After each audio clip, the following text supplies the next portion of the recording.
Question is about what you tackle first as a member of Congress. So if elected to the U.S. Congress, what would be your first priority? We begin with Mr. Goyle. My first priority would be jobs and fighting the practice of outsourcing our jobs. Again, my opponent, Mike Pompeo, has continuously outsourced good Kansas manufacturing jobs to Mexico, China, and beyond.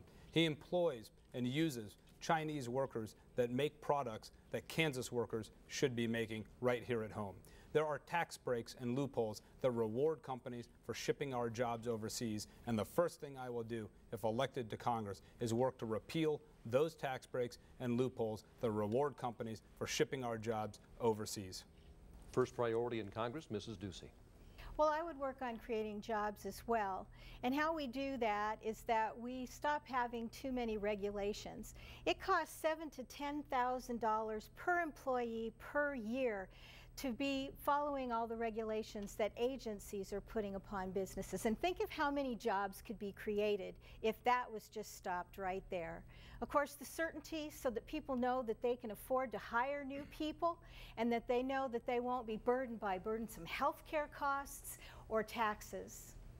Thank you. Your first priority in Congress, Mr. Pompeo. My first priority would be jobs too. The way to do that is to repeal Obamacare. It'd be the first thing. It would create tremendous growth and investment in America.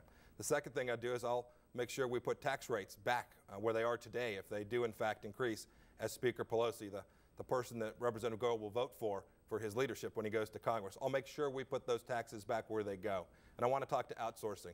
I've run 2 businesses here in Kansas, and each one of those businesses I grew. Representative Goyle has never created a job in Kansas in his life. Thank you. And the same question goes to Mr. Smith.